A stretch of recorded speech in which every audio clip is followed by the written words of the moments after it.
सदर मजलिस और अपने पार्लियामेंट बैरिस्टर असद नवेसी ने पार्लियामेंट का वक्त ज़ाय करने के मामले में बीजेपी के दोहरे मियार पर तनकीद की और कहा कि 2004 से लेकर 2014 तक जब बीजेपी अपोजिशन में थी उसने पार्लियामेंट की कार्रवाई को ऐसे ही रोका था। एक प्रेस कॉन्फ्रेंस से खिताब करते हुए बैरिस्टर नवेसी ने कहा कि पार्लियामेंट में तातुल के बावजूद हुकूमत कई मसलत क़वानीन को मंजूर करवा लिया। याद रहे कि दफा 370 की तमसीक का बिल भी रवा रवी में मंजूर करवाया गया था। उन्होंने कहा कि अपोजिशन का मुतालबा था कि पेगासस जासूसी मामले में पार्लियामेंट में बहस हो, लेकिन हुकूमत इससे कतराती रही। बैरिस्टर नवेसी ने कहा कि पार्लियामेंट में तातुल से बीजेपी को ज्यादा खुशी हुई क्योंकि उसे कई मसलत क़वानीन बिना किसी मुबाहिस के मंजूर करवाने का मौका मिल गया। सदर मजलिस ने ओबीसी से मुताल्लिक़ बिल पर कहा कि हुकूमत उत्तर प्रदेश के आने वाले चुनाव के पेश नज़र इसको ऐवान में लाई थी। रियासती वज़ीर फाइनेंस टी हरीश राव ने हुज़ूराबाद में ख़वातीन के मुख्तलिफ प्रोग्रामों में शिरकत की। उन्होंने इस मौके पर खातून किसानों में कर्जों के चेक भी तकसीम किए।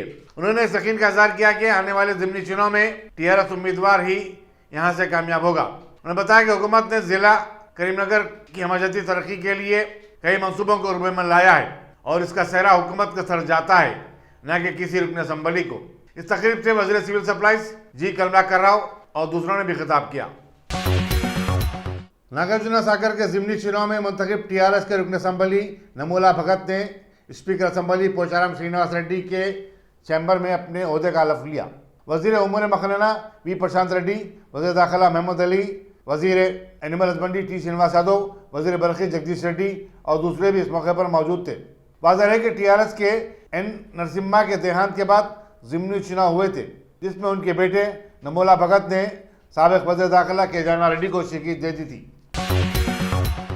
रियासती काबीना से बरतरफ शुदा वजीर और बीजेपी के लीडर ईटला राजेंद्र ने कहा कि चीफ मिनिस्टर के चंद्रशेखर राव एक मुतलकुल अन्नान हुक्मरान है, उनमें अखलाक नाम की कोई चीज़ नहीं है। हुज़ूराबाद में जलसे आम से खिताब करते हुए राजेंद्र ने कहा कि आने वाले ज़िमनी चुनाव में उन्हें हराने के लिए हुकूमत ने अरकान असम्बली और पार्लियामेंट की फौज को झोंक दिया है। बीजेपी लीडर ने कहा कि चीफ मिनिस्टर जानते हैं कि हुज़ूराबाद में टीआरएस की हार के बाद पूरी रियासत में एक नया इनकलाब बर्पा हो सकता है। ఎక్కడైతే మహిళా సంఘాలకు జాగలు అందుబాటులో ఉన్నాయో, మహిళా సంఘాలు ముందుకొచ్చినాయో 50 మహిళా సంఘాలకు 15 లక్షల రూపాయలు చొప్పున జీవో ఇచ్చినటువంటి మంత్రిని నేను, గుర్తుపెట్టుకో। 50 నువ్వు ఇవాళ ఇస్తున్నావు, ఇవాళ మహిళల మీద ప్రేమతో నువ్వు జీవోలు ఇస్తలేవు, మహిళల మీద ప్రేమతో నువ్వు వాళ్ళు రుణాలు ఇస్తలేవు, మహిళల మీద ప్రేమతో మీరు ఇలా ఈ మాటలు మాట్లాడతలేవు। మహిళల ఓట్లతో నీకు ప్రేమ ఉంది కాబట్టి, మహిళల ఓట్ల అవసరం ఉంది కాబట్టి ఇవాళ ఆ ఓట్లతో నన్ను ఓడగొట్టాలని ప్రయత్నం చేస్తున్నావు కాబట్టి నువ్వు ఇవాళ జీవోలు ఇస్తున్నావు తప్ప, నేను ఆనాడే 2018లోనే మా మహిళలకు అందరికీ భవనాలు ఉండాలని చెప్పి 3వ నెల 8వ తారీఖు నాడే ఇచ్చిన జీవోలో 50 ఉన్నాయి, 105 ఇచ్చిన అలా 50 మహిళా సంఘ భవనాలు నేను ఇచ్చిన జీవో మీకు సర్క్యులేట్ చేస్తా అని చెప్పి నేను మనవి చేస్తాను। డబుల్ బెడ్రూమ్ల విషయంలో చెప్పింది మీకు నిజాయితీగా మాట్లాడుకునేటువంటి అది ఉండాలి, నిజాయితీ నమ్ముతారు ప్రజలు। మీరు, నేను, కడియం శ్రీహరి గారు, అదేవిధంగా నాకు తెలిసి తుమ్మల నాగేశ్వరరావు గారు కావచ్చు, తుమ్మల నాగేశ్వరరావు గారు లేదా అప్పుడు ఆనాడు డిప్యూటీ సీఎంగా ఉన్నటువంటి కడియం శ్రీహరి గారు కావచ్చు, డబుల్ బెడ్రూమ్ల విషయంలో ఏం చేయాలని ఒక సబ్ కమిటీ వేసింది ముఖ్యమంత్రి గారు। మేము స్టడీ చేసి విధి విధానాలు ఖరారు చేయాలి, కానీ సబ్ కమిటీ వేసిన ముఖ్యమంత్రి గారు సబ్ కమిటీ రిపోర్ట్ రాకముందే కనీసం దాన్ని వేసినందుకు రిపోర్ట్ అన్న తీసుకొని గౌరవించాల్సి ఉండే, తను ఏం చేసుకుని సబ్ కమిటీని వేసి సబ్ కమిటీ రిపోర్ట్ ఇవ్వకముందే డబుల్ బెడ్రూములు మేము ఒకే దగ్గర కాలనీ రూపంలో కట్టిస్తామని చెప్పి జీవో ఇచ్చింది ముఖ్యమంత్రి గారు। మేము ఆనాడే అన్నాం, ఇవి డబుల్ బెడ్రూములు మనం కాలనీలు కట్టిద్దాం, ఎక్కడెక్కడైతే గ్రామాలలో భూములు ఉన్నాయో అక్కడ కట్టియచ్చు, కానీ వాళ్ళ జాగాల్లో కట్టుకోవడానికి ఎక్కువ ప్రిఫరెన్స్ ఇస్తారు। ఇది యాదవ కాలనీ అని, ఇది గొల్లవాడ అని, ఇది తెలుగొల్లవాడ అని, ఇది గౌన్లవాడ అని సెంటిమెంట్ ఉంటుంది, ఊరు పట్టు ఉడుం పట్టు లెక్క భావిస్తారు। ఒకవేళ కాలనీలు ఇచ్చినప్పటికి కూడా వ్యక్తిగతంగా వాళ్ళ జాగాల్లో ఇల్లు కట్టుకునే వెసులుబాటు ఇవ్వాలనేది మా కమిటీ రికమెండేషన్ అది। కానీ కమిటీకి ఆలోచన తీసుకోలే, కమిటీ రికమెండేషన్ తీసుకోలే, నేరుగా ఇస్తే 2 జీవోలలో ఒక్కొక్క నియోజకవర్గం। वजीर कबीले महबूब सत्यवती राठौर ने महबूबाबाद में डिस्ट्रिक्ट सेंट्रल कोऑपरेटिव बैंक की शाखा का अफ्ताह किया। उन्होंने कहा कि तेलंगाना में टीआरएस हुकूमत किसानों को बादशाह का दर्जा देती है और वो बड़ी ठाठ से अपनी जिंदगी गुजार रहे हैं। रुकन असम्बली शंकर नायक और दूसरों ने भी इस तकरीब से खिताब किया। वज़ीर कबायली बहबूद ने कहा कि हुकूमत कर्जों तले दबे किसानों को हर मुमकिन मदद फराहम कर रही है। 50,000 से कम के तमाम खर्चात को माफ कर दिया गया है। चीफ सेक्रेटरी सोमेश कुमार ने मिर्चल के सुचित्रा में सेंटर फॉर एक्सेलेंस का दौरा किया और वहां किसानों के लिए जारी अवामी शऊर की बेदारी के प्रोग्राम की सिफारिश की। चीफ सेक्रेटरी ने इस मौके पर हरिता हरम प्रोग्राम के तहत सरकारी के प्रोग्राम में हिस्सा भी लिया। Kompally centre for excellence vegetable and flowers horticulture department పెట్టిన ఈ ఫామ్ చూడడానికి రావడం జరిగింది. మొత్తం ఈచ్ అండ్ ఎవ్రీ ఇంచ్ చూశాను. చాలా మంచిగా మెయింటైన్ చేస్తారు. ఎన్నో రకాల ఎక్స్పెరిమెంట్స్ తర్వాత ఇన్నోవేటివ్ పద్ధతిలో ఇక్కడ వెజిటేబుల్స్ అండ్ ఫ్లవర్స్ గ్రో చేయడం జరుగుతుంది. వాళ్ళు నాకు ఎక్స్ప్లెయిన్ చేశారు. చాలా మంది ఫార్మర్స్ కూడా ఇదే తీసుకొని ఇక్కడ నుండి టెక్నాలజీ అదేవిధంగా సీడ్లింగ్స్ సాప్లింగ్స్ కూడా తీసుకొని వెళ్తూ ఉంటారు. సో ఇది ఎంత నాకు చూసి ఒక రకాలు చెప్పాలంటే ఆశ్చర్యం లాగా ఉంది. హార్ట్ ఆఫ్ ది సిటీలో ఎంత మంచి ఇన్స్టిట్యూట్ పెట్టి దానికి ఈచ్ అండ్ ఎవ్రీ ఇంచ్ వాళ్ళు బాగా వాడుతూ ఉన్నారు. ఇంకా ఆశ్చర్యం అంటే తెలంగాణ అయిన తర్వాత అక్కడ ఉన్న ఫోటో చూస్తే నాకు ఆశ్చర్యమైంది. అంటే ఒక చాలా అన్కెప్ట్ వేస్ట్ భూమి లాగా ఉంది.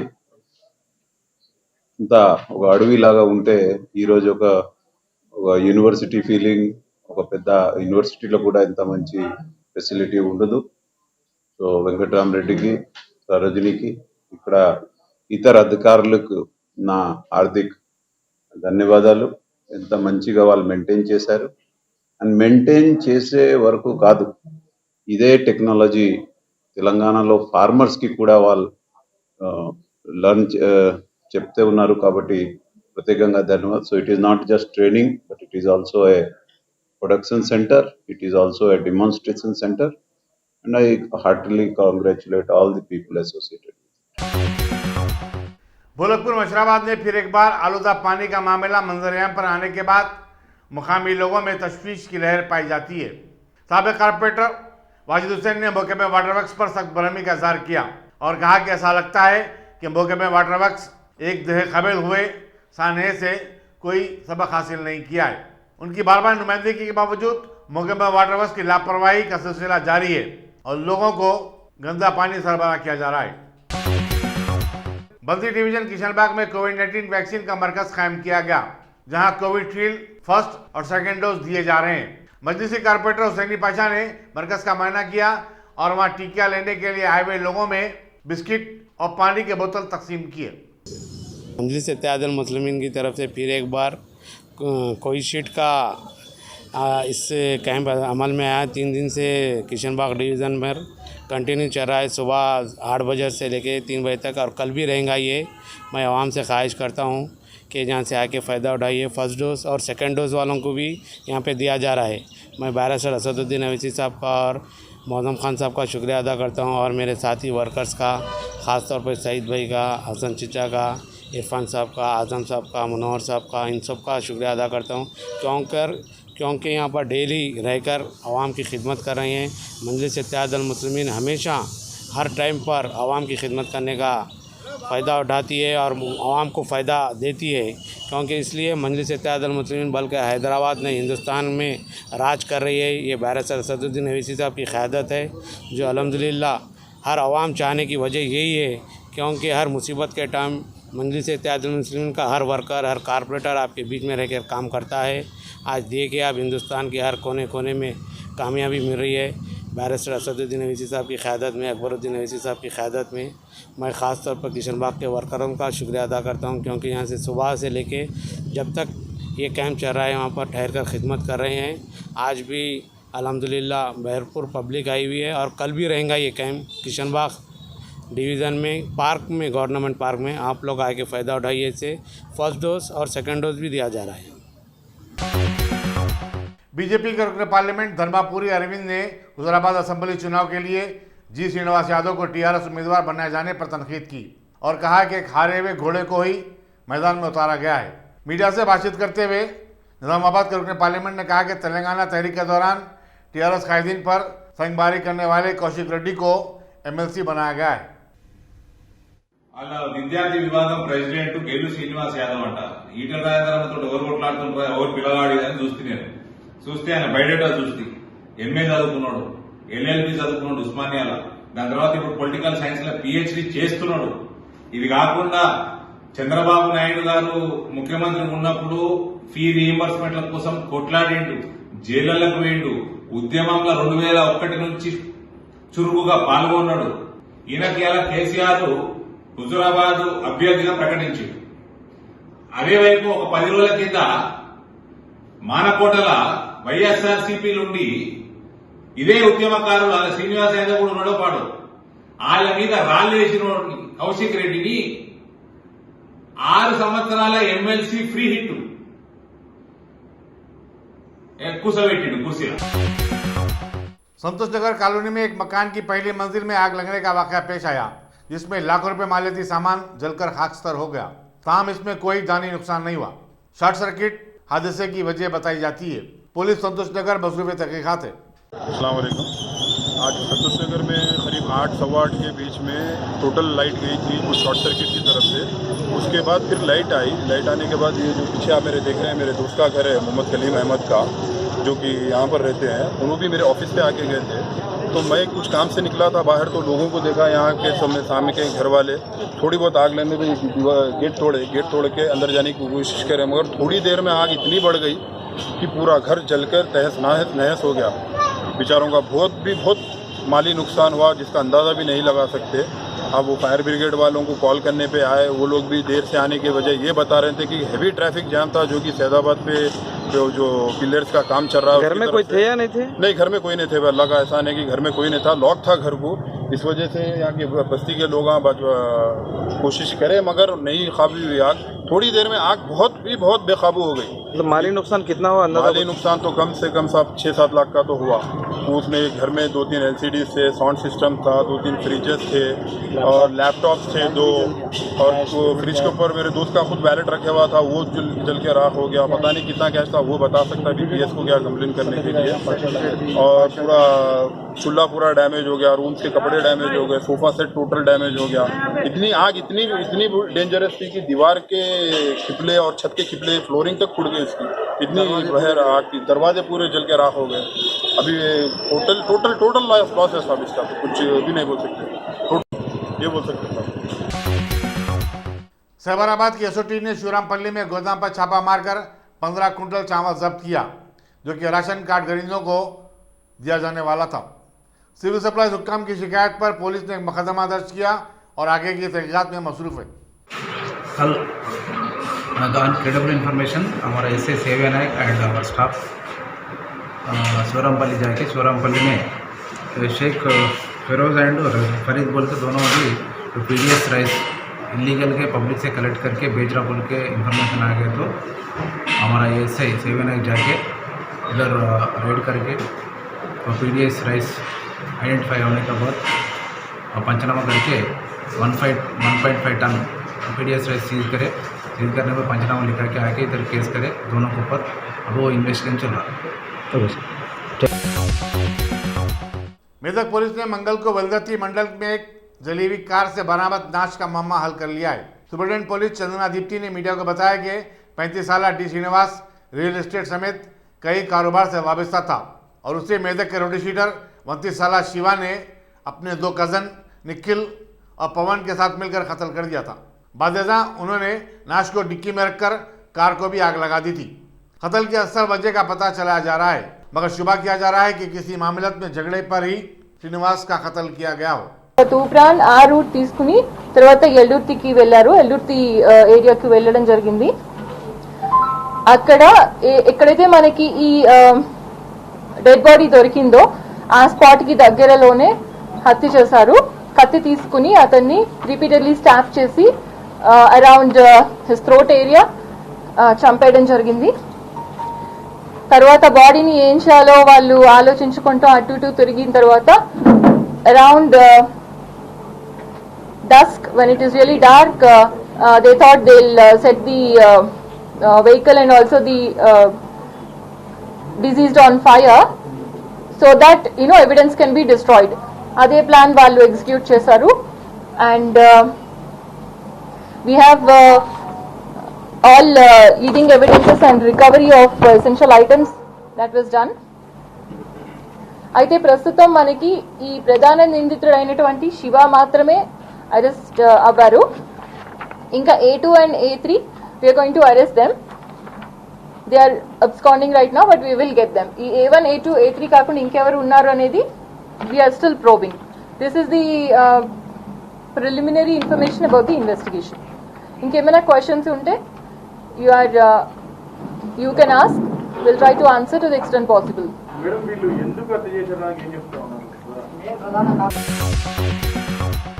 मिर्चल के सोनाराम दयानंद नगर में शराब नोशी के बाद 2 अफराद के झगड़े में एक शख्स अंजनेलू ने अपने भावनाई मैसैया को चाकू घोंपकर हलाक कर दिया। इत्तला मिलने पर पुलिस डंडीगल वहां पहुंची और लाश को पोस्टमार्टम के लिए रवाना किया। पुलिस वाकई की तहकीकात में मसरूफ है।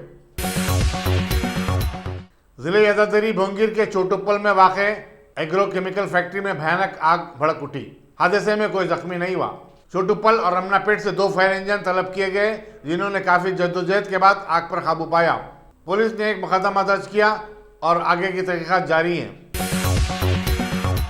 मुमताज आलिमुद्दीन मौलाना हमीदुद्दीन आखिल हुसामी अल्लाह रहमा के फर्जंद मौलाना हुसामुद्दीन सानी जाफर पाशा ने शिवरामपल्ली में वाक़े जामिया दारुल उलूम में मलकियत की तामीर के मंसूबे की तरदीद कर दी।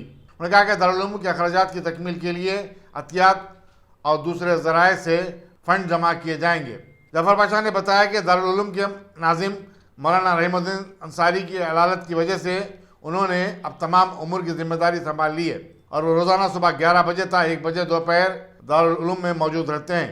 उन्होंने असाब खैर से दारुल उलूम की मालियानत के लिए आगे आने की अपील की है। अस्सलाम वालेकुम। अल्हम्दुलिल्लाह आज जामिया इस्लामिया दारुल उलूम हैदराबाद में वालिद माजिद रहमतुल्लाह अलैह के कमरे में बैठा हूँ। आपके पुराने खिदमत गुजार हज़रत मौलाना हमीदुद्दीन हुसामी आखिल अलैह रहमा के वही कमरा है जहाँ हज़रत तशरीफ़ फरमा रहते थे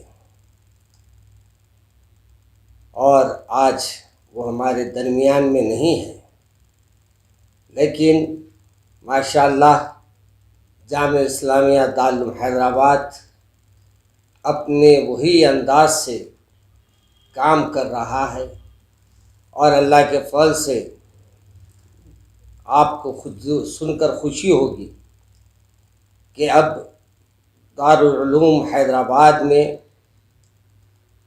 हर माह मीटिंग हो रही है, हर माह अराकीन मशवरे कर रहे हैं और हर माह तमाम अखराजात की तकमील या जो भी उसके अखराजात होंगे वो कमेटी के अरकान आप हजरात के दिए हुए एहतियात पर फैसला करेंगे।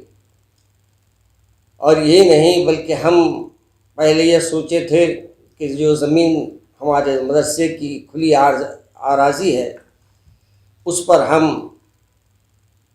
कमर्शियल कुछ कॉम्प्लेक्स बनाएंगे, लेकिन बहुत गौर व फिक्र के बाद इस नतीजे पर पहुँचे कि अगर कोई हम कॉम्प्लेक्स बनाएंगे तो लाजमी है कि मदरसे की जो आला तालीम हासिल करने वालों की मदारिस में जो तलबा की सोच व फिक्र रहेगी वो इन हालात में शायद उनके लिए नुकसानदेह हो। इसलिए तमाम कमेटी ने ये बात का फ़ैसला भी कर लिया कि ना कोई तामीर की जाएगी, ना कोई कॉम्प्लेक्स बनाए जाएंगे, बल्कि जो भी मदरसे के अखराजात रहेंगे वो हज़रत वालिद माजिद मौलाना हमीदुद्दीन हुसैन।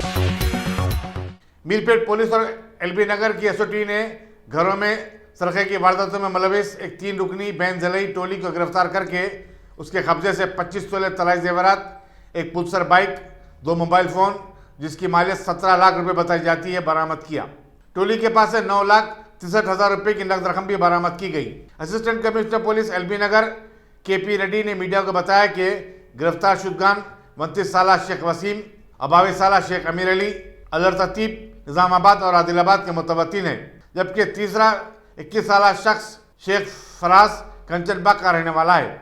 उन्होंने बताया कि टोली सुनसान इलाकों के मुखफिल मकानात को अपना निशाना बनाया करती थी। आज हम ये मीरपेट में चोरी करे सो 3 आदमी को पकड़े। ये शेख वसीम, शेख अमीर और शेख फिरोज़ बोल के ये 3 चोरों को आज एसओटी वाले पकड़ के, एसओटी और मीरपेट वाले पकड़ के आज रिमांड कर रहे। ये तीनों मीरपेट में 27/7 को एक डे ऑफेंस और 2 डे ऑफेंस करे और सिमिलरली अगस्त 2 को भी एक ग्रेव केस करे।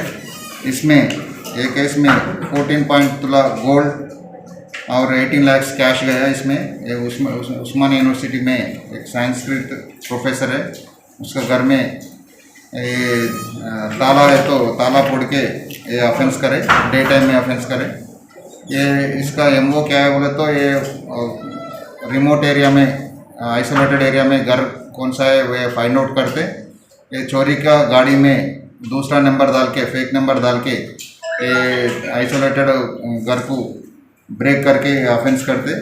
इसमें ये तीनों में एक निज़ामाबाद का है शेख वसीम और एक शेख आमिर नांदेड़ महाराष्ट्र का है और शेख फिरोज़ एक कंचनबाग हैदराबाद का है। ये लोग हैदराबाद में एक मोटरसाइकिल पल्सर थफ्ट करके उसको नंबर प्लेट चेंज करके इधर आके हमारा एरिया में ऑफेंस कर रहे। ये वसीम के ऊपर 6 केसेस है, नंबर A2 शेख आमिर का ऊपर 17 केसेस है।